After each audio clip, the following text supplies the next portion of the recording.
Autism വരുന്നതൊക്കെ ഇപ്പോൾ T V കാണിച്ചുകൊണ്ടാണ് പറയുന്നത്. ടി വി കാണിച്ചുകൊണ്ടാണ് ഓട്ടിസം വരുകയാണെങ്കിൽ കൊറോണ കാലത്ത് ജനിച്ച എല്ലാ കുട്ടികളും ഓട്ടിസം ആകണം.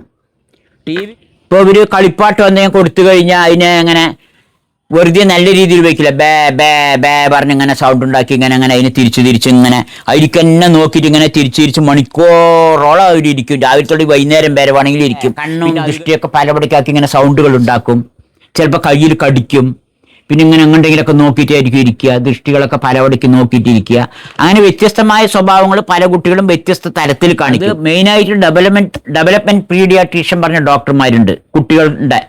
അവരിനെയാണ് നമ്മൾ കാണിച്ചു കൊടുക്കുന്നത്. ഇപ്പോൾ നിമാൻസിൽ ചെയ്യുന്നതുമാതിരി തന്നെയാണ് നമ്മുടെ കോഴിക്കോട് അഹമ്മദ് ഷാഫി പറഞ്ഞ ഡോക്ടറുണ്ട്.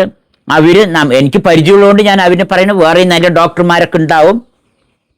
അവിടെ ഇതേ നിമാൻസിൽ ചെയ്യുന്ന അതേ രീതിയിലാണ് അവർ ട്രെയിനിങ്ങും പരിശീലനവും അവിടെ ഒരാഴ്ചയൊക്കെ ഇരുത്തി അവർ കൊടുക്കുന്നത്.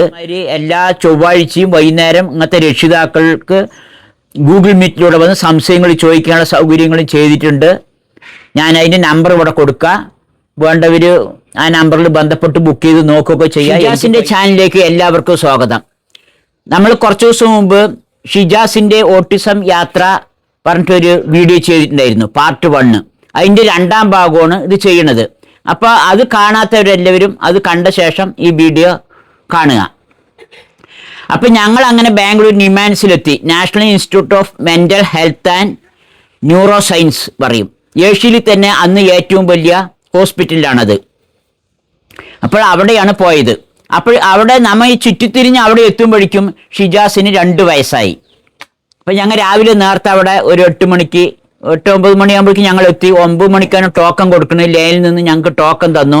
അതിനുശേഷം അവിടെ പഠിക്കുന്ന കുട്ടികൾ ഞങ്ങൾക്ക് കുറച്ച് പേപ്പറുകൾ കൊണ്ടുവന്നു. അതിലൊരു 400ഓളം ചോദ്യങ്ങളുണ്ട്, യെസ് ഓർ നോ പറഞ്ഞിട്ട്. അത് പറഞ്ഞാൽ പിന്നെ ഇവനിലുള്ള ഓരോരോ വ്യത്യാസങ്ങൾ അറിയാനാണ്. അച്ഛൻ്റെ പേര്, അമ്മയുടെ പേര്, കുട്ടിയുടെ പേര്, ഇവർക്ക് സഹോദരന്മാരുണ്ടോ, എത്ര കുട്ടികളുണ്ട്, നിങ്ങളുടെ കുടുംബത്തിൽ ആർക്കെങ്കിലും ഓട്ടിസം ഉണ്ടോ, വയ്യാത്തവരുണ്ടോ, ഇതേമാതിരി മാനസിക വൈകല്യമുള്ളവരുണ്ടോ, ആത്മഹത്യ ചെയ്തവരുണ്ടോ, ആത്മഹത്യ ചെയ്യാൻ ശ്രമിച്ചവരുണ്ടോ, കുടുംബത്തിൽ കഴിഞ്ഞുപോയ ഏതെങ്കിലും തലമുറകളിൽ വൈകല്യമുള്ള ആളുകൾ ജനിച്ചിട്ടുണ്ടോ, പിന്നെ വാക്സിൻ വെച്ചിട്ടുണ്ടോ എന്നിങ്ങനെയുള്ള ജീവിതത്തിലെ എല്ലാ ചോദ്യങ്ങളും ആ ചോദ്യത്തിലൂടെ കടന്നു പോകും. രക്തബന്ധത്തിലാണോ വിവാഹം ചെയ്തത്, സുഖപ്രസവമായിരുന്നോ, മാസം തികഞ്ഞാണോ പ്രസവിച്ചത്, ജനിച്ചുടനെ കരഞ്ഞിരുന്നോ, പുകയില ഉപയോഗിക്കുമോ, മദ്യം ഉപയോഗിക്കുമോ, വാക്സിൻ എടുത്തിട്ടുണ്ടോ, ഉറക്കം അങ്ങനെ, ഭക്ഷണ പ്രശ്നമുണ്ടോ, മലശോധന അങ്ങനെ, എത്ര വയസ്സിലാണ് കമിഴ്ന്നത്, എത്ര വയസ്സിലാണ് നീന്തിയത്, എത്ര വയസ്സിലാണ് നടന്നത്, മുഖത്ത് വിളിച്ചാൽ മുഖത്ത് നോക്കാറുണ്ടോ, അമ്മ അച്ഛൻ എന്നൊക്കെ വിളിക്കാറുണ്ടോ, എത്ര അക്ഷരങ്ങൾ അല്ലെങ്കിൽ എത്ര വാക്കുകൾ പറയും, പിന്നെ എന്തെങ്കിലും ചൂണ്ടിക്കാണിച്ച് തരാറുണ്ടോ എന്നിങ്ങനെയുള്ള 400ഓളം ചോദ്യങ്ങളുണ്ടാവും. അതിന് നമ്മൾ യെസ് നോ എന്നുള്ള ഒരു ഉത്തരവ് ഇടണം. പിന്നെ കുറച്ച് ഭാഗത്തിൽ ഇപ്പോൾ ഇവൻ നേരിടുന്ന പ്രശ്നം എന്താണ്, നമ്മൾ എന്തിനാ വന്നത്, ഈ പ്രശ്നം ആരാ ചൂണ്ടിക്കാട്ടിയത് എന്നുള്ളതൊക്കെ അതിലുണ്ടാവും. അപ്പം അതെല്ലാം കഴിഞ്ഞ് അവർ അത്യാവശ്യം അവിടുത്തെ സിസ്റ്റർമാർ വിളിച്ച് 1-2 കാര്യങ്ങളൊക്കെ ചോദിക്കും. ഇവർക്ക് പെൻസിൽ കൊടുത്തിട്ടും 1-2 കളിപ്പാട്ടങ്ങളൊക്കെ കൊടുത്തിട്ട് കാര്യങ്ങളൊക്കെ നോക്കി പിന്നെ അങ്ങനെ ഡോക്ടറിൻ്റെ അടുത്ത് വിടും. ഡോക്ടറിനെ വിട്ട് കഴിഞ്ഞാൽ അന്ന് ഡോക്ടർ പറഞ്ഞത് അവർക്ക് കണ്ടതും കുട്ടികളെ കണ്ടതും തന്നെ പെട്ടെന്ന് നമ്മുടെ ഈ ചാർട്ടിൽ അവർ കൂട്ടിക്കിഴിച്ച് കണക്കാക്കി ഒരു മാർക്ക് ഇടും. അതിനനുസരിച്ചാണ് അവർ അതിൻ്റെ കാര്യങ്ങൾ വിലയിരുത്തുന്നത്. ഇത് വെച്ചിട്ടാണ് അവർ റിസർച്ച് സെൻറ്ററിൽ എന്തുകൊണ്ടാണ് ഇങ്ങനെ വന്നതെന്നൊക്കെ അവർ സർവേ ചെയ്ത് ഒരു തീരുമാനങ്ങളൊക്കെ എടുക്കുന്നത്. ഇതിൽ ലക്ഷക്കണക്കിന് ആളുകൾ അവിടെ വരുമല്ലോ, അതൊക്കെ വെച്ചിട്ട് റിസർച്ച് ചെയ്യുന്നതൊക്കെ അങ്ങനെയാണ്. അപ്പം ഈ ഡോക്ടർ പിന്നെ കണ്ടത് അവർക്ക് ഏകദേശം മനസ്സിലായി. അവർ പറഞ്ഞു, ഇവിടെ നിങ്ങൾ 20 ദിവസം താമസിക്കണം, കുട്ടികൾക്ക് ട്രെയിനിങ് ഒന്നും ഇല്ല, നിങ്ങൾക്ക് അച്ഛനമ്മമാർക്ക് രക്ഷിതാക്കൾക്ക് പരിശീലനം തരും, 20 ദിവസം താമസിക്കാൻ തയ്യാറാണോ ചോദിച്ചു. അപ്പം ഞങ്ങൾ താമസിക്കാൻ തയ്യാറാണ് പറഞ്ഞ് അവിടെ അങ്ങനെ ഇരുന്നു. പക്ഷെ ഞങ്ങൾ ഇവിടെ താമസിക്കുന്ന മാതിരിയൊന്നും പോയിട്ടില്ല. അവിടെ അമ്മയ്ക്കും അച്ഛനിക്കും ഈ കുട്ടിക്കും അങ്ങനെ ഇരിക്കാൻ പറ്റുള്ളൂ. അപ്പം അവിടെ പോകുമ്പോഴേക്കും എങ്ങനെ പറഞ്ഞാൽ അവിടെ പോയത് ഞങ്ങൾ ഒന്ന് ഷോക്കായി. എന്താ പറയുക, നമ്മൾ ഈ ചന്തമുള്ള സൂര്യൻ ഉദിച്ചമാതിരിയുള്ള ഈ കുട്ടിനെയും കൊണ്ട് അവിടെ പോകുമ്പോൾ അവിടെ പല തലയിൽ പല പ്രശ്നങ്ങളുള്ളവർ, പല മാനസിക രോഗികൾ, പല രീതിയിലുള്ള ആളുകളൊക്കെ ആയിട്ടാണ് അങ്ങനെ അവിടെ കാണുന്നത്. ഞങ്ങൾക്കാകെ എല്ലാം കൊണ്ടും ഞങ്ങളുടെ മനസ്സൊക്കെ വല്ല ഇതുമാതിരി കല്ലുമാതിരിയായി. നമ്മൾ ഈ കുട്ടിനെയും കൊണ്ട് നമ്മളും ഇതിൽപ്പെട്ട ഒരാളായി പോയോ എന്നുള്ള തോന്നൽ ഭയങ്കര ഷോക്കായി നമ്മൾ. ഭയങ്കര വിഷമഘട്ടത്തിലായി. ഒരു ക്യാൻസർ രോഗിനെ ഫസ്റ്റ് നമ്മൾ കൊണ്ടുപോകുമ്പോൾ ക്യാൻസർ രോഗികളിനെയൊക്കെ അവിടെ കാണില്ലേ, അപ്പം അങ്ങനെ നമുക്ക് ഷോക്കാവും എന്ന മാതിരിയുള്ളൊരു വലിയൊരു വിഷമം എന്നാണ് നമ്മൾക്ക് ആ സമയത്ത് അവിടെ നേരിട്ടത്. പിന്നെ ഞാൻ അങ്ങനെ അവിടെ നിന്ന് തിരിച്ചു വന്നു. അവിടെ ഇവർക്ക് ഇരിക്കാൻ പറ്റുള്ളൂ. അപ്പോൾ അവിടെ ആഹാരം വെച്ച് കഴിക്കുക ആ റൂമിൻ്റെ ഉള്ളിൽ. അതിന് പാത്രം, പുതപ്പ് ഞങ്ങളിതൊന്നും കൊണ്ടുപോയില്ല, സ്റ്റവ് ഇതൊന്നും കൊണ്ടുപോയില്ല. അപ്പം എൻ്റെ പെങ്ങൾ മൈസൂർ ഉണ്ട്. ഞാനങ്ങനെ മൈസൂർ വന്ന് എൻ്റെ പെങ്ങളുടെ ഈ പാത്രവും തുണിയും കുറച്ച് സ്റ്റൗവും ഇതൊക്കെ ആയിട്ട് ഞാൻ അവിടെ കൊണ്ട് പിറ്റേ ദിവസം കൊണ്ടുവന്ന് കൊടുത്തു. ഇവർ ആ റൂമിലിരുന്നു. റൂം അങ്ങനെ പറഞ്ഞാൽ അമൃത ഹോസ്പിറ്റലുമാതിരി നടുവ് വലിയ ഹാളൊക്കെ ആയിട്ടുള്ള ചുറ്റും റൂമുകളായിട്ടുള്ള വലിയ ബിൽഡിംഗ് ആണ്. എല്ലാത്തിനും സെപ്പറേറ്റ് ബിൽഡിങ്ങുകളാണ്. അപ്പോൾ ഈ കുട്ടികൾക്ക്, ഈ ഓട്ടിസം കുട്ടികൾക്ക് മാത്രമുള്ള ബിൽഡിംഗാണ് ഇത്. അപ്പോൾ ഇതിൻ്റെ ഉള്ളിലൊക്കെ ഓരോ റൂമിലും ബാത്റൂം എല്ലാം ഉണ്ട്. ഈ റൂമിനുള്ളൊക്കെ ഓരോരോ ഫാമിലികളുണ്ടാവും. നമ്മൾ അതുവരെ ഒന്നും ഓട്ടിസം കുട്ടികളിനെയോ അല്ലെങ്കിൽ വലിയ കുട്ടികളുടെയോ ഒന്നും കണ്ടിട്ടില്ല. അവിടെ പോയപ്പോൾ പല രാജ്യത്തു നിന്നും അതേമാതിരി പല സ്റ്റേറ്റിൽ നിന്നും വന്ന ആളുകളൊക്കെ ഉണ്ട്. ഹിന്ദിക്കാരാണ് അധികം. നമ്മൾക്കവിടെ ഭാഷ പ്രശ്നമൊന്നുമില്ല. നമുക്ക് ഭാഷ അറിയില്ലെങ്കിലും മലയാളികളായ ആളുകൾ നമുക്കിത് തർജ്ജമ ചെയ്തു തരാൻ എല്ലാത്തിനും ഉണ്ടാവും. അവിടെ പോയപ്പോഴാണ് ഓട്ടിസം ഉള്ള കുട്ടികൾ ഇങ്ങനെയാണെന്ന് നമ്മൾ കണ്ടത്. എന്താ പറയുക, 15 വയസ്സ് 20 വയസ്സ് 10 വയസ്സ് 3 വയസ്സ് 2 വയസ്സ് ഉള്ള കുട്ടികളൊക്കെ നിറയുണ്ട്. പഞ്ചാബികൾ, പല നാട്ടിലെ പല സ്റ്റേറ്റിലെ ആളുകളും ഉണ്ട്. അപ്പോഴാണ് ഇങ്ങനെയാണെന്ന് മനസ്സിലായി. അവർക്കൊക്കെ ഇതേമാതിരിയുള്ള ഓരോ പ്രശ്നങ്ങളും ഉണ്ട്. അപ്പൊ അവിടെ എങ്ങനെ രാവിലെ 7 മണിയാകുമ്പോഴേക്കും എല്ലാവരും നേരത്തെ എണിച്ച് പല്ലൊക്കെ തേച്ച് വൃത്തിയായി ഈ ബിൽഡിങ്ങിന് ചുറ്റുമുള്ള നടുത്തളം ഉണ്ടല്ലോ, ആ ഗ്രൗണ്ടിൽ എല്ലാ രക്ഷിതാക്കളും കുട്ടികളും എത്തണം. ഇവർ യോഗയൊക്കെ ചെയ്യിപ്പിക്കും. നമ്മളെ ചെയ്യിപ്പിക്കണ്ട, കുട്ടികളൊന്നും ചെയ്യുന്നില്ല. കുട്ടികളൊന്നും ഉണ്ടാണ്ടിരിക്കും. നമ്മൾ അവൻ്റെ കൈ പൊക്കിയിട്ടും കാല് പൊക്കിയിട്ടും ഓരോ യോഗകൾ അവർ കാണിച്ചു തരും. അത് ഈ എക്സസൈസൊക്കെ നമ്മൾ ചെയ്യിപ്പിക്കണം. അവിടെ കൂടി എല്ലാവരും ഈ ഗ്രൗണ്ടിലുണ്ടാവും. അത് കഴിഞ്ഞ ശേഷം നമ്മൾ ചായ നാഷ്ടയൊക്കെ കഴിക്കാൻ വേണ്ടി ആ റൂമിലേക്ക് ചുറ്റും അതിൻ്റെ ഉള്ള എല്ലാ റൂമിലേക്കും എല്ലാവരും പോകും. അത് കഴിഞ്ഞൊരു ക്ലാസ് റൂമുമാതിരി സെറ്റ് ചെയ്തിട്ടുണ്ട്. അതിൽ കുട്ടികൾക്ക് കളിക്കുന്ന സാധനങ്ങളുണ്ട്. അതേമാതിരി അവിടെ ഇരുന്നാണ് ക്ലാസ് എടുക്കുക. അപ്പം അവിടെ വീട്ടിൽ പോയി കഴിഞ്ഞാൽ നമ്മൾ അവിടെ നിന്ന് എല്ലാം കഴിഞ്ഞ് 20 ദിവസം കഴിഞ്ഞ് വീട്ടിൽ പോയി കഴിഞ്ഞാൽ കുട്ടികളിന് എങ്ങനെയാണ് മാറ്റം ഉണ്ടാക്കിയെടുക്കേണ്ടതെന്നുള്ള പരിശീലനമാണ് നമുക്ക് രക്ഷിതാക്കൾക്ക് തരുന്നത്. കുട്ടികൾക്ക് പ്രത്യേക പരിശീലനങ്ങളൊന്നുമില്ല, മരുന്നോ ഒന്നുമില്ല. അപ്പോൾ അവിടെ പറഞ്ഞാൽ ഇത്രച്ച വലിപ്പമുള്ള മുത്തുകളുണ്ട്, വലിയ മുത്തുകൾ, ഇതേമാതിരി പാസിയുടെ മുത്തുകൾ. അതിന് വണ്ണമുള്ള നൂലുണ്ട്, അതിൽ കോർക്കണം. അതിൽ ഓരോന്നായി എടുത്ത് കോർക്കണം. ഇവരാണെങ്കിൽ അങ്ങനെ അവിടെയെങ്കിലും നോക്കും കൊണ്ട് ഈ മുത്തിരിക്കുതിക്ക് നോക്കില്ല. ഇവർ മുത്ത് കാണിച്ചവരും അങ്ങനെ മാനത്തിക്കുക, ഇവിടേക്കൊക്കെ നോക്കിയിരിക്കുക. ഇതിരിക്കൊന്നും കണ്ണും ദൃഷ്ടിയൊന്നും അവൻ്റെ പോയില്ല. അപ്പോൾ അതിന് നമ്മുടെ കയ്യും ഇതൊക്കെ പിടിച്ച് കോർപ്പിക്കണം. ഇത്ര വണ്ണമുള്ളതിൽ ചെറിയൊരു ഈ വണ്ണമുള്ള ഒരു നൂല് കടത്തലെങ്കിൽ തന്നെ ഇവർക്ക് മണിക്കൂറോളം പാട് വരണം. അങ്ങനെയാണ് ചേർക്കുക. പിന്നെ അത് കഴിഞ്ഞ് ചെറുതായി ചേർക്കും. പിന്നെ ഇതേമാതിരി ബിൽഡിംഗ് സെറ്റുകൾ ഇങ്ങനെ ചിത്രങ്ങളൊപ്പം ചേർക്കുക. പിന്നെ ABCD എന്നുള്ള അക്ഷരങ്ങൾ ചേർക്കുക. പിന്നെ ഇതേമാതിരി പെയിന്റ് അടിക്കുക, ചിത്രങ്ങളിൽ കളർ കൊടുക്കുക. അതേമാതിരി ABCD എന്നൊക്കെ ഇങ്ങനെ വെട്ടിയതൊക്കെ ഉണ്ടാവും. ഇത് കണ്ടില്ല, ഇത് C എന്ന് എഴുതണമെങ്കിൽ അങ്ങനെ C എന്ന് ഇതിൻ്റെ ഉള്ളിൽ കൂടെ ഇങ്ങനെ പേനയും കൊണ്ട് എഴുതിയ C എന്നായി. അങ്ങനെയൊക്കെ പിടിപ്പിച്ച് അവൻ്റെ കയ്യും നമ്മുടെ കയ്യുമായി ചേർത്തി പിടിപ്പിക്കുക. ഇതേമാതിരി കൊട ഇതൊക്കെ ഇപ്പോൾ വാങ്ങാൻ കിട്ടും. ഇതൊക്കെ അന്ന് വാങ്ങിയിട്ടുള്ളതാണ് ശുചിക്കൂട്ടിൻ്റെ. ഇതിലിങ്ങനെ കൊടയുണ്ടാക്കുക, അങ്ങനെ കൈ പിടിച്ചിട്ട് എഴുതിപ്പിക്കുക, ഒപ്പം തന്നെ പറയിപ്പിക്കുക. അവർ പറയുകയൊന്നുമില്ല, നമ്മുടെ കൈ കൊണ്ട് അവർ ചെയ്യുമ്പോഴും അവരിങ്ങനെ എവിടെയെങ്കിലും നോക്കിയിട്ടാണ് ഇരിക്കുക. ഇതിക്ക് നോക്കില്ല. അങ്ങനെ കുറേ ചെയ്യുമ്പോഴാണ് നോക്കുക. അങ്ങനെയുള്ള ട്രെയിനിങ് ആണ് അവർ നമുക്ക് തരുന്നത് അവിടെ. പിന്നെ അത് കഴിഞ്ഞ് ഒരുപാട് കളിക്കുന്ന സാധനങ്ങളുണ്ട്. പലതരം സെൻസറി ലൈറ്റുകളുണ്ട്, ഇങ്ങനെ മുന്നും കിടന്നൊക്കെ അതിക്ക് നോക്കിപ്പിക്കുക. അങ്ങനെ വ്യത്യസ്തമായ ഓരോരോ ടൈമിനും വ്യത്യസ്തമായ ട്രെയിനിങ് ആണ് ഈ 20 ദിവസവും തരുന്നത്. അപ്പോൾ ഉച്ചവരെ ഇങ്ങനെയുള്ള കളികളും ഇങ്ങനെയുള്ള ഓരോ ട്രെയിനിങ് കഴിഞ്ഞു കഴിഞ്ഞാൽ പിന്നെ ഉച്ചയ്ക്ക് ശേഷം നമ്മുടെ തുണി തിരുമ്പൽ, വീട്ടിലുള്ള കുറച്ച് കാര്യങ്ങളൊക്കെ ഉണ്ടാവും. ഇപ്പോൾ ഒരു 4 മണി 5 മണിൻ്റെ ഇടയിൽ ഒരു കൂട്ടം ഡോക്ടർമാർ വരും. എല്ലാ ദിവസവും വരും. അതിൽ ഓക്യുപ്പേഷൻ തെറാപ്പിസ്റ്റ്, സ്പീച്ച് തെറാപ്പിസ്റ്റ്, അങ്ങനെ പല വിഭാഗത്തിൽപ്പെടുന്ന 5-8 ഡോക്ടർമാരാണ് വരിക. ഇവർ നമ്മളെ ഒരു റൂമിലേക്ക് വിളിക്കുമ്പോൾ അച്ഛനും അമ്മയും ഈ കുട്ടിയായിട്ട് പോകണം. കുട്ടിയായിട്ട് പോയി നമുക്ക് പിന്നെ പരിശീലനം തരുന്ന അവിടെ സിസ്റ്റർമാരൊക്കെ ഉണ്ടാവും. അവർ കൈ പോയിട്ട് നമ്മുടെ കാര്യങ്ങളൊക്കെ അവർ ചോദിച്ച് മനസ്സിലാക്കി ഇവർ സംസാരിക്കുകയോ ഇല്ലയോ പിന്നെ അങ്ങനെ മുന്നോട്ട് കൊണ്ടുപോകാനുള്ള കാര്യങ്ങൾ അവർ പഠിച്ച് മനസ്സിലാക്കി നമ്മുടെ കൂടെയുള്ള ഇവർക്ക് പറഞ്ഞു കൊടുത്ത് അവർ നമുക്ക് പിന്നീട് വിളിച്ച് നമ്മളെ ട്രാൻസ്ലേറ്റ് ചെയ്ത് അത് ഇന്നതാണ് പറഞ്ഞിരിക്കണമെന്ന് നമുക്ക് മനസ്സിലാക്കി തരും അവർ. അത് കഴിഞ്ഞ് വൈകുന്നേരം ആയി കഴിഞ്ഞ് നമുക്ക് രാത്രി പുറത്തൊക്കെ പോകാം. പുറത്ത് ടൗണിൽ എവിടെയെങ്കിലുമൊക്കെ കറങ്ങിയിട്ട് വരണമെങ്കിൽ വരാം, പോണവർക്ക് പോകാം, പോകാത്തവർക്ക് ഗുണ്ടാണ്ട് റൂമിൻ്റെ ഉള്ളിൽ ഇരിക്കണമെങ്കിൽ ഇരിക്കുക. ഇങ്ങനെയാണ് 20 ദിവസത്തെ അവിടുത്തെ പരിശീലനം. അപ്പോൾ ഇവനെ നമ്മൾ കൊണ്ടുപോകുമ്പോൾ ഒരു 1.5 വയസ്സിൻ്റെ മുമ്പ് ഇവൻ 1-2 വാക്കുകളൊക്കെ പറഞ്ഞിട്ടുണ്ട്. അമ്മ പറഞ്ഞിട്ടുണ്ട്, ഫോൺ വിളിച്ചാൽ ഹലോ പറഞ്ഞിട്ടുണ്ട്, ടാറ്റ പറഞ്ഞിട്ടുണ്ട്, ടാറ്റ എന്ന് കാണിച്ചിട്ടുമുണ്ട്, അങ്ങനെ ചെയ്തിട്ടുണ്ട്. 1.5 വയസ്സിന് ശേഷം അവനക്ക് അങ്ങനെ കീഴ്പിട്ട് പോയി ഒന്നുമില്ലാണ്ടായിരിക്കുകയാണ്. ഇവൻ വിളിച്ചാൽ മുഖത്ത് പോലും നോക്കില്ല, കണ്ണൊക്കെ എവിടെയെങ്കിലും ഇങ്ങനെ നോക്കിയിട്ടേ ഇരിക്കുക. അപ്പോൾ ഇവന് 2 വയസ്സിൽ അവിടെ എത്തിക്കുമ്പോഴേക്കും ഇവൻ ഫുൾ 0 ആയി. വിളിച്ചാൽ മുഖത്ത് പോലും നോക്കില്ല. മുഖത്ത് നോക്കാത്തൊരു കുട്ടീനെ നമ്മ പഠിപ്പിക്കാനൊന്നും പറ്റില്ല.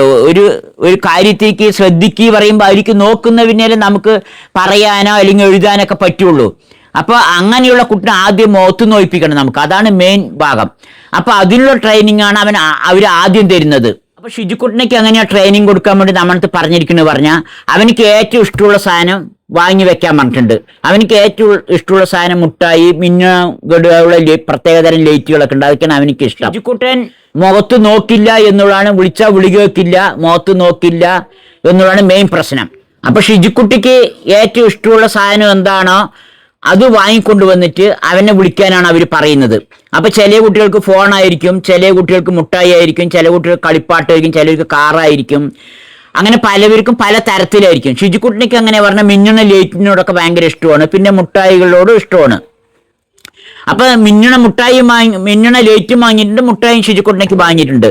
അപ്പോൾ മിന്നുന്ന ലൈറ്റ് കാട്ടിയിട്ടാണ് ഷിജുക്കുട്ടനെ നമ്മൾ വിളിക്കുന്നത്. അങ്ങനെ മുന്നിൽ കൊണ്ട് കാണിക്കും. ഷിജുക്കുട്ട അത് ആ ലൈറ്റ് പറഞ്ഞാൽ കത്തിച്ച് കാണിച്ചു കൊടുത്തിട്ട് അപ്പം തന്നെ മാറ്റിയിട്ട് ഷിജുക്കുട്ട അത് നോക്ക് ഇത് നോക്ക് പറയാം. അവൻ നോക്കുകയില്ല, അവൻ തിരിഞ്ഞു നോക്കില്ല. അങ്ങനെ 2ാമത്തെ ദിവസമാണ് അവൻ ഈ ലൈറ്റിനെ തിരിഞ്ഞു നോക്കണം. തിരിഞ്ഞു നോക്കി ഉടനെ നമ്മൾ നല്ല ഷിജുക്കുട്ട നോക്കിയല്ലോ പറഞ്ഞ് നല്ല പ്രോത്സാഹിപ്പിച്ച് ശേഷം ഈ സാധനം കൊടുക്കും, ഈ കളിപ്പാട്ടം, ഈ ലൈറ്റ്. അവനിക്ക് ലൈറ്റ് കൊടുത്തു. അങ്ങനെയാണ് അവൻ ആദ്യമായിട്ട് നോക്കിയത്. 2ാമത്തെ ദിവസം ഇത് ആ ദിവസം വരെ ഫുള്ള് പറഞ്ഞുകൊണ്ടിരിക്കണം. ഇതാണ് ട്രെയിനിങ്. രാവിലെ തുടങ്ങി വൈകുന്നേരം വരെ ഇതന്നെ പണി, വേറെ പണിയൊന്നുമില്ല. ആഹാരം കഴിക്കുക, പിന്നെ ഇത് നോക്കുക പറയും, ഇതിന് പിന്നാലെ നടക്കുക. അങ്ങനെ അവൻ 2ാമത്തെ ദിവസം ഇതിനെ നോക്കി. അപ്പോൾ ഇവർക്ക് തിരിഞ്ഞു നോക്കിയാൽ വിളിച്ചാൽ എന്തെങ്കിലും കിട്ടും എന്നുള്ളൊരു ബോധ്യം ഇവർക്കുണ്ടായി. അപ്പോൾ ഈ സാധനം അവർക്ക് മതിയാവോളം കൊടുക്കാൻ പറ്റില്ല. കുറച്ചു നേരം നോക്കണം, നമ്മ അപ്പം തന്നെ തിരിച്ചും വാങ്ങണം. മുട്ടായി ആണെങ്കിലും അതേമാതിരി ഫുൾ നിറയെ കൊടുക്കാൻ പറ്റില്ല. ഒരു മുട്ടായിൻ്റെ കടുകുമണ്ട് വലിപ്പം ഇവർക്ക് കൊടുക്കാൻ പറ്റുള്ളൂ. നിറയെ കിട്ടിക്കഴിഞ്ഞാൽ പിന്നെ ഇവർക്കിൻ്റെ പൂതി മതിയായി, പിന്നെ വിളിച്ചാൽ ഇവർ നോക്കില്ല. കളിപ്പാട്ടം അങ്ങനെ തന്നെ. ഇവർക്ക് മതിയാവോളം കളിക്കാൻ കൊടുത്താൽ പിന്നെ അത് വലിച്ചെറിയ പിന്നെ പുതിയ കളിപ്പാട്ടം വാങ്ങേണ്ടി വരും. അപ്പോൾ കുറച്ചു നേരം കൊടുക്കാൻ പറ്റുള്ളൂ. അത് അവൻ്റെ ആശ തിന്നതിന് മുമ്പ് നമ്മതിനെ തിരിച്ച് വാങ്ങിയിട്ട് പിന്നെയും ശുചിക്കുട്ട നോക്ക് പറഞ്ഞ് വിളിക്കണം. അപ്പോൾ കുറേ പ്രാവശ്യം വിളിക്കുമ്പോൾ പിന്നെ അവർ നോക്കും, നമ്മ കൊടുക്കും, വാങ്ങും, വെക്കും. പിന്നെ കുറേ പോയി കളിപ്പാട്ടം മതിയാകും, പിന്നെ വേറെ എന്തെങ്കിലും ഇതേമാതിരി നമ്മൾ കണ്ടുപിടിക്കണം. അങ്ങനെ ക്രമേണ പ്രവർത്തിക്കുമ്പോഴാണ് ഈ നോട്ടം ഒരു ലെവലിക്കാകുന്നത്. അപ്പോൾ ഈ പരിശീലനത്തിലൂടെ അവന് ഒരു 2 ദിവസം കൊണ്ട് തന്നെ തിരിഞ്ഞു നോക്കാനും നമ്മുടെ മുഖത്ത് നോക്കാനൊക്കെ തുടങ്ങി. അത് ഒരു വിളി വിളിക്കുമ്പോഴൊന്നുമല്ല, ഒരു 3-4 വിളിയൊക്കെ വിളിക്കുമ്പോഴേക്കും നോക്കേണ്ട ഒരു ലെവലിലേക്ക് എത്തി. പിറ്റേ ദിവസം പരിശീലനം തരുന്നവർക്ക് ഇത് കാണിച്ചു കൊടുക്കണം.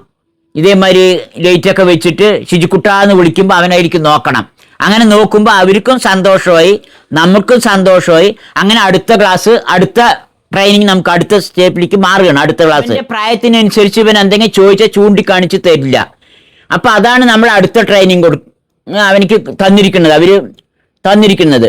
അതെങ്ങനെയാ പറഞ്ഞാൽ ഫാന്, ലൈറ്റ്, TV ഇതൊക്കെ ഉണ്ടാവുമല്ലോ റൂമിൽ, ഇത് ചൂണ്ടിക്കാണിച്ചു തരണം.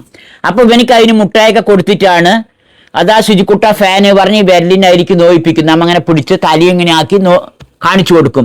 അപ്പോൾ അവർ നോക്കൊന്നുമില്ല, അത് കഴിഞ്ഞ് ഇങ്ങനെ താത്തും. അങ്ങനെ സ്ഥിരമായിട്ട് ഒരു ദിവസം ചെയ്യിപ്പിച്ചപ്പോൾ അവർ പിന്നെ അങ്ങനെ ഫാൻ എവിടെ പറഞ്ഞുള്ളത് ശരിക്കും ചൂണ്ടി ഇങ്ങനെ കാണിച്ചു തന്നു. അപ്പം നമ്മൾ ഉടൻ തന്നെ അവനെ സന്തോഷിപ്പിച്ചതാക്കി. പിന്നെ ഒരു മുട്ടായിൻ്റെ പറഞ്ഞാൽ ഒരു 10 രൂപ, ഒരു കടുക് മണിയോ ഒരു കുരുമുളകിൻ്റെ വലിപ്പമൊക്കെ കൊടുക്കുള്ളൂ, അത്രേ കൊടുക്കുള്ളൂ. അങ്ങനെ കൊടുത്ത് പിന്നെ അവന് ഒരു ദിവസം കൊണ്ട് തന്നെ ആ ഫാന് കാണിച്ചു തരുന്ന ലെവലിലേക്ക് അവൻ എത്തി. അപ്പം നമുക്കും വലിയ സന്തോഷമായി, അവിടെ ട്രെയിനിങ് തരുന്നവർക്കും വലിയ സന്തോഷമായി. അങ്ങനെയാണ് പിന്നെ മുന്നോട്ട് ഓരോ സ്റ്റെപ്പായി കൊണ്ടുവരുന്നത്. എല്ലാം കൂടി ഒന്നായി പഠിപ്പിക്കാൻ പറ്റില്ല. ഇപ്പോൾ ഫാൻ അവിടെ പറഞ്ഞാൽ ഫാനും TV-യും ലൈറ്റും ഒന്നായി പഠിപ്പിക്കാൻ പറ്റില്ല. ഫാന് തറവായ ശേഷം നമ്മൾ പിന്നെ ലൈറ്റിക്കും TV-ക്കൊക്കെ പോകാൻ പറ്റുള്ളൂ. ഇതേപോലെ പ്രോത്സാഹന സമ്മാനങ്ങളൊക്കെ കൊടുത്തിട്ട് അവന് ടാറ്റ ബൈ ബൈ എന്നൊക്കെ കാണിക്കാനൊക്കെ അവൻ പഠിച്ചു. പറയാനറിയില്ല, കാണിക്കാനൊക്കെ മാറ്റങ്ങളുണ്ടായി. ഇതേപോലെ തന്നെ പ്രോത്സാഹന സമ്മാനം കൊടുത്തതിന് ജമ്പ് ചെയ്യ് പറഞ്ഞ ജമ്പ് ചെയ്യുക, ചാടുക. എല്ലാ കുട്ടികളും അവിടെ ചാടുമല്ലോ, യോഗയൊക്കെ ഉണ്ടാകുമ്പോൾ. അപ്പൊ അതേമാതിരി ജമ്പ് ചെയ്യ് പറയുമ്പോൾ അവൻ ചാടും. അപ്പൊ ഇതേ പരിശീലനം കൊടുത്തിട്ട് തന്നെയാണ് അവൻ ചാടാൻ പറഞ്ഞ ജമ്പ് പറഞ്ഞ ചാടുക, അതേമാതിരി അള്ളാ പറയുക, പപ്പ പറയാൻ പറഞ്ഞപ്പോൾ പപ്പ പറയുക. അതൊക്കെ ഇതേമാതിരിയുള്ള സമ്മാനം കൊടുത്തുള്ള പരിശീലനങ്ങളിലൂടെയാണ് അവനിക്ക് ചെറിയ ചെറിയ മാറ്റങ്ങൾ ഉണ്ടാക്കിയെടുക്കാൻ അവിടെ നിന്ന് 20 ദിവസം കൊണ്ട് തന്നെ കഴിഞ്ഞു. അതൊക്കെ വലിയ സന്തോഷമായി. 20 ദിവസം കൊണ്ട് ഇവനിൽ എങ്ങനെ മാറ്റങ്ങൾ ഉണ്ടാക്കിയെടുക്കുക എന്നുള്ള ഏകദേശം ഒരു ഐഡിയ അവിടുന്ന് സിജുക്കുട്ടൻ്റെ ഉമ്മാക്ക് കിട്ടി. അപ്പൊ ആ ഐഡിയ പ്രയോഗിച്ചുകൊണ്ട് തന്നെയാണ് ഇവിടെ വന്നിട്ട് അവൻ ഇത്രയും കാലം പരിശീലനം നടത്തിയിരിക്കുന്നത്. ഇന്നും ഇപ്പം അങ്ങനെ തന്നെയാണ്. അവനിക്ക് എന്തെങ്കിലും പ്രോത്സാഹന സമ്മാനം കൊടുത്താൽ മാത്രം അവൻ എന്തിനു നിൽക്കുകയുള്ളൂ. അത് നമ്മൾ ഈ സർക്കസ് കൂടാരങ്ങളിലൊക്കെ മൃഗത്തിനൊക്കെ നമ്മൾ സർക്കസ് കൂടാരങ്ങളിലൊക്കെ അത് ചാടാനും ഓടാനൊക്കെ സമ്മാനം കൊടുത്ത് പഠിപ്പിക്കില്ല. അതേമാതിരി തന്നെയാണ് ഇവരിനെ മാറ്റിയെടുക്കുന്നത്. സമ്മാനം കൊടുത്തിട്ട് മാറ്റിയെടുക്കുക. മൃഗങ്ങൾക്ക് ട്രെയിനിങ് കൊടുക്കണ അതേ രീതി തന്നെ ഇവർക്ക് കൊടുക്കുന്നത് സത്യം പറഞ്ഞ. പിന്നെ പുതിയത് പഠിപ്പിക്കുമ്പോൾ മാത്രമേ പ്രോത്സാഹന സമ്മാനം കൊടുക്കേണ്ടുള്ളൂ. പിന്നെ പഴയത് പഠിച്ചതിന് കൊടുക്കേണ്ട ആവശ്യമില്ല. പക്ഷെ പഴയത് എപ്പോഴും നമ്മൾ ഫാനിൽ നോക്കുക, അതേമാതിരി സിജുക്കുട്ട അതിക്ക് നോക്കുക, അവിടേക്ക് നോക്കുക എന്നുള്ളതൊക്കെ എപ്പോഴും നമ്മൾ ട്രെയിനിങ് കൊടുക്കണം. അതിന് സമ്മാനം കൊടുക്കേണ്ട ആവശ്യമില്ല. പുതിയതിന് മാത്രം നമ്മൾ സമ്മാനം കൊടുത്താൽ മതി. പിന്നെ പഠിച്ചു കഴിഞ്ഞതിന് നമ്മൾ സമ്മാനം ഒരിക്കലും കൊടുക്കേണ്ട ആവശ്യമില്ല. പുതിയത് പഠിപ്പിക്കേണ്ടത് നമ്മളുടെ ആവശ്യമാണ്. അതിനാണ് നമ്മൾ സമ്മാനം കൊടുക്കുന്നത്. പഠിച്ചു കഴിഞ്ഞതിന് നമുക്ക് പിന്നെ സമ്മാനം കൊടുക്കേണ്ട ആവശ്യമില്ലല്ലോ. അപ്പോൾ പുതിയത് പഠിപ്പിക്കുമ്പോൾ നമ്മൾ ഇപ്പോഴും സമ്മാനങ്ങൾ കൊടുക്കണം. അങ്ങനെയാണ് നമ്മൾ അവരുടെ കാര്യങ്ങൾ നേടിയെടുക്കുന്നത്. പിന്നെ പഠിച്ചു കഴിഞ്ഞ കാര്യത്തിന് അവർക്ക് ആ സമ്മാനത്തിൻ്റെ അവർക്ക് ആവശ്യമില്ല. അവർ കാണിക്കണം പറയണം പറഞ്ഞവർ കാണിക്കണം പറഞ്ഞാൽ കാണിച്ചും തരും. അപ്പോൾ അവിടെ നിന്ന് വരുമ്പോൾ ഡോക്ടർമാർ വിളിച്ചിട്ട് ഇതേമാതിരി എല്ലാ ദിവസവും വരുന്ന ഡോക്ടർമാർ വിളിച്ച് കൂടി ആലോചിച്ചിട്ട് പറഞ്ഞു, ഇത് ഓട്ടിസമാണ്, അത് 60% ഉണ്ട്, ഇത് പെർമനൻ്റ് ആണ്, ഇതേ രീതിയിൽ നിങ്ങൾ തുടരുക, ഇതേമാതിരി ട്രെയിനിങ് ഒക്കെ തുടർന്ന് അവൻ്റെ ചെറിയ ചെറിയ മാറ്റങ്ങൾ ഉണ്ടാക്കിയെടുക്കുക, എന്നിട്ട് 1 മാസം കഴിഞ്ഞ് നിങ്ങൾ വരിക എന്നൊക്കെയാണ് പറഞ്ഞത്. അപ്പോൾ ഇതിന് മരുന്നൊന്നുമില്ല, പ്രത്യേകം കഴിക്കേണ്ട മരുന്നുകളൊന്നുമില്ല, പരിശീലനം, തെറാപ്പി ഇതൊക്കെയാണ് ഉള്ളത്.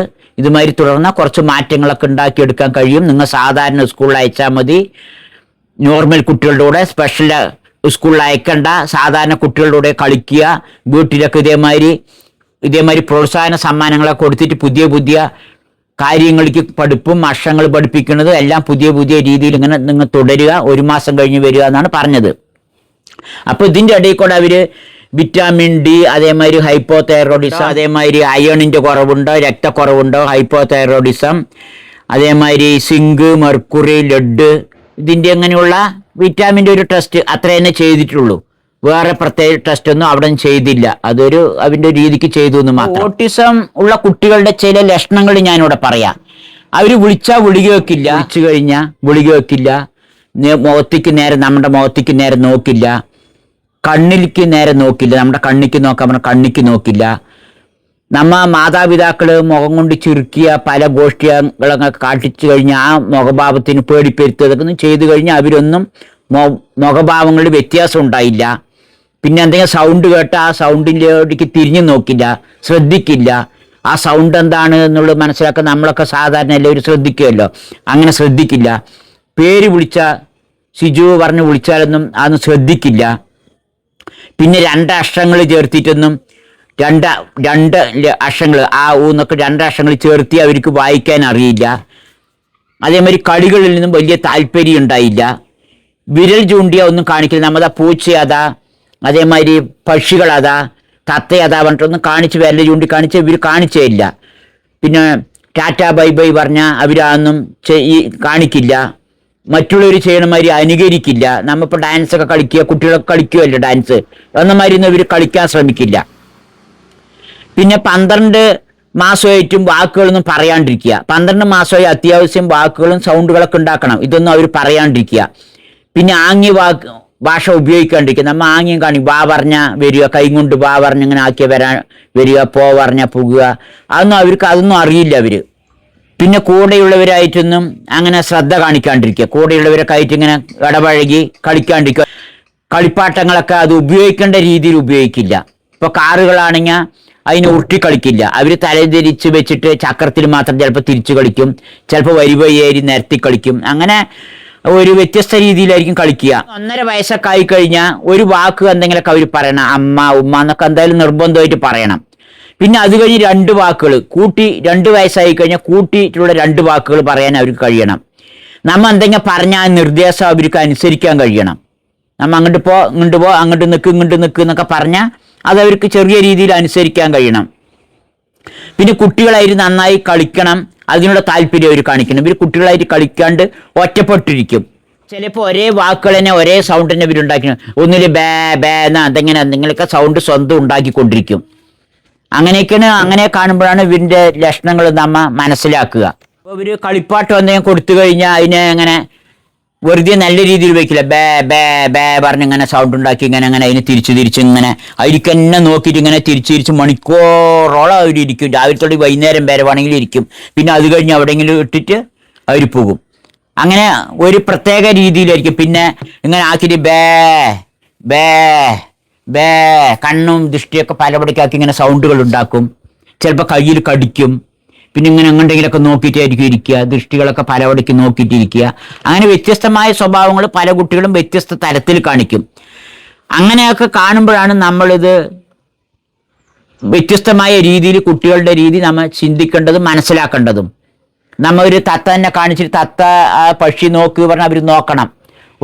അല്ലെങ്കിൽ ഒരു പ്രാവ് പോകണോ അതാ പ്രാവ് കോഴി എന്നൊക്കെ പറഞ്ഞ് കാണിച്ചാൽ നോക്കണം. പൂവ് ഇതാ പറഞ്ഞാൽ അവർ പൂ നോക്കണം. ഇതൊന്നും അവർ ശ്രദ്ധിക്കില്ല. നമ്മ പൂ നോക്ക് പറഞ്ഞാൽ അവരിങ്ങോട്ട് നോക്കിയിരിക്കുക, അവർ ശ്രദ്ധിക്കുകയില്ല. അങ്ങനെയൊക്കെ വരുമ്പോൾ നമ്മൾ അത് സ്ഥിരീകരിക്കണം. 2-3 ഡോക്ടർമാരിനെ കൊണ്ട് കാണിച്ചു കൊടുക്കണം. അത് മെയിനായിട്ട് ഡെവലപ്മെന്റ് പീഡിയാട്രീഷ്യൻ പറഞ്ഞ ഡോക്ടർമാരുണ്ട് കുട്ടികളുടെ, അവരിനെയാണ് നമ്മൾ കാണിച്ചു കൊടുക്കേണ്ടത്. ഇത് സ്ഥിരീകരിച്ച് നമുക്ക് വ്യക്തമാകുന്നത് വരെ നമ്മൾ ഡോക്ടർമാരിനെ കാണിക്കേണ്ടതാണ്. ഇപ്പൊ നിമാൻസിൽ ചെയ്യുന്നതുമായി തന്നെയാണ് നമ്മുടെ കോഴിക്കോട് അഹമ്മദ് ഷാഫി പറഞ്ഞ ഡോക്ടറുണ്ട്. എനിക്ക് പരിചയമുള്ളതുകൊണ്ട് ഞാൻ അവരിനെ പറയുന്നത്. വേറെ നല്ല ഡോക്ടർമാരൊക്കെ ഉണ്ടാവും. അവിടെ ഇതേ നിമാൻസിൽ ചെയ്യുന്ന അതേ രീതിയിലാണ് അവർ ട്രെയിനിങ്ങും പരിശീലനവും അവിടെ ഒരാഴ്ചയൊക്കെ ഇരുത്തി അവർ കൊടുക്കുന്നത്. അവരതേമാതിരി എല്ലാ ചൊവ്വാഴ്ചയും വൈകുന്നേരം ഇങ്ങനത്തെ രക്ഷിതാക്കൾക്ക് ഗൂഗിൾ മീറ്റിലൂടെ വന്ന് സംശയങ്ങൾ ചോദിക്കാനുള്ള സൗകര്യങ്ങളും ചെയ്തിട്ടുണ്ട്. ഞാൻ അതിൻ്റെ നമ്പർ ഇവിടെ കൊടുക്കുക. വേണ്ടവർ ആ നമ്പറിൽ ബന്ധപ്പെട്ട് ബുക്ക് ചെയ്ത് നോക്കുകയൊക്കെ ചെയ്യുക. എനിക്ക് പൈസ തന്നിട്ട് പറയണമെന്നല്ല. ഞാൻ എൻ്റെ സ്വന്തം അഭിപ്രായത്തിൽ അത് തെറ്റില്ല എന്നുള്ളൊരു അഭിപ്രായത്തിൽ ഇങ്ങനത്തെ കുട്ടികളുണ്ടെങ്കിൽ അവർക്ക് അത് മനസ്സിലാക്കാനും നല്ല സ്ഥലത്തിൽ എത്തിപ്പെടാനും വേണ്ടി പറയുന്നത്. പലവടി ഇതിൻ്റെ പേരിൽ തട്ടിപ്പും വെട്ടിപ്പും നടക്കുന്നുണ്ട്. മരുന്ന് കൊടുത്തിട്ടും നല്ല ഫീസ് വാങ്ങിയിട്ടും ഇത് മാറ്റിത്തരാ പറഞ്ഞിട്ടും ഒക്കെ പല വെട്ടിപ്പുകൾ നടത്തി പലവരും പെട്ടിട്ടുണ്ട്. ഞങ്ങളും അങ്ങനത്തെ പലതിലും പെട്ടിട്ട് തന്നെയാണ് വന്നിട്ടുള്ളത്. അപ്പോൾ കൃത്യമായ സ്ഥലത്തിൽ എത്തപ്പെടുക എന്നുള്ളതാണ് മെയിൻ വിഷയം. നമ്മൾ എത്തപ്പെട്ടാലും മറ്റുള്ളവൻ്റെ പ്രലോഭനങ്ങൾക്ക് വഴങ്ങി നമ്മൾ മാറിപ്പോകും. പിന്നെ അത് വിട്ടിട്ട് ഇതാണ് ശരി അതാണ് ശരി പറഞ്ഞാൽ അങ്ങനെയും ഞങ്ങൾക്ക് പലതും സംഭവിച്ചിട്ടുണ്ട്. അങ്ങനെയാണ് ഞങ്ങൾ മാറി പല രീതിയിലൂടെ ഞങ്ങളും പോയത്. അങ്ങനെ ആരും പെടാൻ പറ്റില്ല. കറക്റ്റായ സ്ഥലത്ത് എത്തിപ്പെട്ട് അവരുടെ നിർദ്ദേശങ്ങൾ കേട്ട് നമ്മൾ നീങ്ങുകയാണെങ്കിൽ കുട്ടികളിൽ ഒരുപാട് മാറ്റങ്ങൾ ഉണ്ടാക്കിയെടുക്കാൻ കഴിയും. ഓട്ടിസം പറയുന്നത് അവർ ജനിക്കുമ്പോൾ തന്നെ ആ കുട്ടികളിലുണ്ട്. പക്ഷെ അത് നമുക്ക് കണ്ടുപിടിക്കാൻ സാധിക്കില്ല. അത് അവർ വളർന്നു വന്ന് 1 വയസ്സ് 1.5 വയസ്സ് ചിലപ്പോൾ 2 വയസ്സൊക്കെ ആകുമ്പോൾ അതാത് പ്രായത്തിൽ കാണുന്ന കഴിവുകളിൽ അവരിൽ കുറവുണ്ടാകുമ്പോഴാണ് നമ്മൾ മനസ്സിലാക്കുന്നത്. അല്ലാണ്ട് ജനിച്ച ഉടനെ കുട്ടികൾ സംസാരിക്കില്ലല്ലോ. മറ്റുള്ള കുറവുകളൊക്കെ എങ്ങനെ പറഞ്ഞാൽ അവർക്ക് നമുക്ക് കണ്ടുപിടിക്കാനും കാണാനും ഒക്കെ അറിയും. ഇത് അറിയില്ല. അത് ജന്മനാൽ അതിൽ തലയിൽ ഉള്ളതാണ്, നരമ്പുപരമായ ഒരു പ്രശ്നമാണ്. അപ്പോൾ അത് മുൻകൂട്ടി നമുക്ക് കണ്ടുപിടിക്കാൻ ആർക്കും തന്നെ എന്നതിന് കഴിഞ്ഞിട്ടില്ല. ഇതിന് തെറാപ്പി തന്നെയാണുള്ളത്, മരുന്നുമില്ല. അതെല്ലാവരും മനസ്സിലാക്കണം. പിന്നെ ഇതിനൊക്കെ എന്താണ് പല രീതിയിലും പറഞ്ഞാൽ ഇത് പാരമ്പര്യമാണ് പറയുന്നവരുണ്ട്, പല രീതിയിൽ ഇതിനെപ്പറ്റി പറയുന്നവരുണ്ട്. TV കാണിച്ചിട്ടാണ് പറയുന്നത്, രക്ഷിതാവിൻ്റെ കുറ്റമാണ് അമ്മൻ്റെ കുറ്റമാണെന്നൊക്കെ പറയുന്നത്. അതൊക്കെ വെറും പറച്ചിലാണ്. ഇങ്ങനത്തെ കുട്ടികൾ, സാധാരണ കുട്ടികൾ എവിടെ കൊണ്ടിട്ടാലും ഏത് റൂമിൻ്റെ ഉള്ളിലിട്ട് അടച്ചു വെച്ചാലും അവർ സംസാരിക്കേണ്ടവരാണെങ്കിൽ സംസാരിക്കും. അതാത് പ്രായങ്ങളാവുമ്പോൾ അതാത് കാര്യങ്ങൾ അവർ ഓട്ടോമാറ്റിക്കലി ചെയ്തിരിക്കും. അവർക്ക് ഭക്ഷണം വേണ്ട കാര്യങ്ങളൊക്കെ കിട്ടുകയാണെങ്കിൽ അതാത് സമയത്ത് ചെയ്തിരിക്കും. നമ്മുടെ ഈ മീനുകളുടെ ഒരു പ്രത്യേകതരം മീനുകൾ എത്രയോ കിലോമീറ്റർ ദൂരെ അവർ നീന്തിയിട്ടാണ് അവർ മുട്ടയിടാൻ വരുന്നത്. എന്താ സാൽമാൻ ഫിഷ് പറയുന്നത്. അതൊക്കെ GPS സംവിധാനങ്ങളൊക്കെ അവർ വെച്ചിട്ടാണ് വരുന്നത്. അവർ കൃത്യമായി വരുന്നത്. അതേപോലെ ആമകൾ കൃത്യമായിട്ട് മുട്ടയിടാൻ അത് കൃത്യമായിട്ട് കൂട്ടമായിട്ട് ആ സമയത്ത് കടലിൻ്റെ എത്രയോ ദൂരങ്ങൾ വിട്ട് കരയ്ക്ക് വരും. എന്നിട്ട് അവർ മുട്ട വിരിക്കും. ആ ആ ആമ അങ്ങനെ ഒരിക്കലും മോളിക്ക് പോയില്ല. അത് കടൽ വെള്ളത്തിക്ക് തന്നെ. അതൊക്കെ ജീനിൽ ഉള്ള കാര്യങ്ങളാണ് ഇതൊക്കെ. അതേമാതിരിയാണ് ഈ കുട്ടികളിലും ഇതിൽ അവൻ്റെ തലച്ചോറിൽ വരുന്ന ചെറിയ വ്യത്യാസങ്ങളാണ്. സൃഷ്ടിപ്പിൽ തന്നെ അതുണ്ടാവും. അതിന് നമ്മൾ ട്രെയിനിങ് കൊടുത്ത് മൃഗത്തിനൊക്കെ ട്രെയിനിങ് കൊടുക്കണ മാതിരി കൊടുത്ത് നമ്മൾ ലെവലിൽ കൊണ്ടുവരും ലാനിനെയൊക്കെ എന്നമാതിരി പിന്നെ ട്രെയിനിങ് കൊടുത്ത് മാറ്റിയെടുക്കണം. അതിന് നമ്മൾ രക്ഷിതാക്കൾ തന്നെ നന്നായി മെനക്കെടണം. നമ്മൾ എവിടെയെങ്കിലും കൊണ്ട് വിട്ട് അല്ലെങ്കിൽ സ്പെഷ്യൽ സ്കൂള് അല്ലെങ്കിൽ അവനെ ഏൽപ്പിച്ചിരുന്നും കാര്യമില്ല. കുട്ടികൾ നമ്മുടെ കൂടെ തന്നെ ഇരിക്കുന്ന കുട്ടികളാണ്. നമ്മൾ അതിന് രക്ഷിതാക്കൾ തന്നെ കഠിനമായ പരിശ്രമം ചെയ്ത് പിന്നെ ഒരു വലിയ നിലയ്ക്ക് എത്തിച്ചില്ലെങ്കിലും സാധാരണ ജനങ്ങളുടെ ഇടപഴകാനുള്ള കഴിവുകളെങ്കിലും ഉണ്ടാക്കാനുള്ള കഠിന പരിശ്രമിക്കുമ്പോൾ ഉണ്ടാകും. പിന്നെ അമ്മമാര് ഈ ഗർഭിണിയായിരിക്കുമ്പോൾ ആവശ്യമില്ലാത്ത ടെൻഷനൊന്നും എടുത്ത് അടിച്ചിരിക്കാൻ പറ്റില്ല. അത് എൻ്റെ ഒരു അഭിപ്രായമാണ്. ആവശ്യമില്ലാത്ത ടെൻഷനൊന്നും ചിന്തിച്ച് എന്താവും ഏതാവും എന്നുള്ള ടെൻഷനൊന്നും അടിക്കാൻ പറ്റില്ല. അവർ സന്തോഷവതിയായിട്ടിരിക്കണം. നല്ല ആഹാരങ്ങൾ കഴിക്കണം. നല്ല ആഹാരം പറഞ്ഞാൽ ചിക്കന്, ബിരിയാണി, പൊറോട്ട എന്നുള്ളതല്ല. നല്ല കീടനാശിനികളൊന്നും അടിക്കാത്ത നല്ല ഭക്ഷണം, നല്ല ആഹാരങ്ങൾ, ഇലക്കറികളും ഫ്രൂട്ട്സുകളും നല്ല ഭക്ഷണങ്ങൾ കഴിക്കുക. നല്ല രീതിയിലുള്ള സംസാരങ്ങൾ, വിഷമവും ദുഃഖങ്ങളും കേൾക്കാണ്ട് സങ്കടമൊന്നുമില്ല, സന്തോഷത്തിരിക്കുക. ഇതിന് കുടുംബക്കാരെ എല്ലാവരും സപ്പോർട്ട് ചെയ്യണം. അങ്ങനെയൊക്കെ വരുമ്പോൾ ആ ഒരു ഭാഗങ്ങളൊക്കെ നമുക്ക് കവർ ചെയ്യാൻ പറ്റും. അങ്ങനത്തെ തടസ്സങ്ങളൊക്കെ നമുക്ക് ഒഴിവും. ചിലവർക്ക് മാനസിക സംഘർഷങ്ങൾ ഉണ്ടാവും. ഗർഭിണിയായിരിക്കും കുട്ടികൾ കിട്ടുമോ, ആൺകുട്ടിയാകുമോ പെൺകുട്ടിയാകുമോ എന്നുള്ള പ്രശ്നങ്ങളൊക്കെ ഒരുപാട് പലർക്കും പലതരത്തിലുണ്ടാവും. നിങ്ങൾ പ്രസവിക്കുന്ന വരെ സന്തോഷവരായിരിക്കണം. പിന്നൊന്നും എനിക്ക് പറയാനുള്ളത്, ഈ കുട്ടികളിലൊക്കെ ഇപ്പോൾ ഒക്കെ കുറച്ച് കുട്ടികളുള്ളൂ. പണ്ടത്തെമാതിരി 8 മക്കൾ 10 മക്കളൊന്നുമില്ല. ഒരു കുട്ടി അരക്കുട്ടിയൊക്കെയാണ് ഇപ്പോൾ ഉള്ളത്. അപ്പം നമ്മൾ എന്ത് ചെയ്യുമ്പോൾ ഈ കുട്ടികൾക്ക് കരയേണ്ട ഒരവസ്ഥ വരില്ല.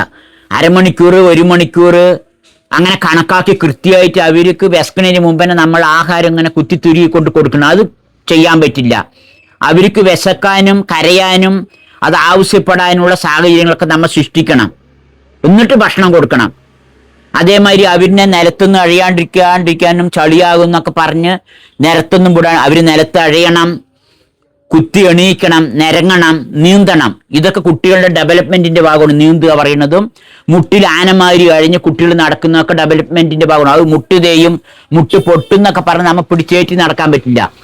ഇതൊക്കെ കുട്ടികളുടെ ശരിയായ ഡെവലപ്മെന്റിന്റെ ഭാഗമാണ്.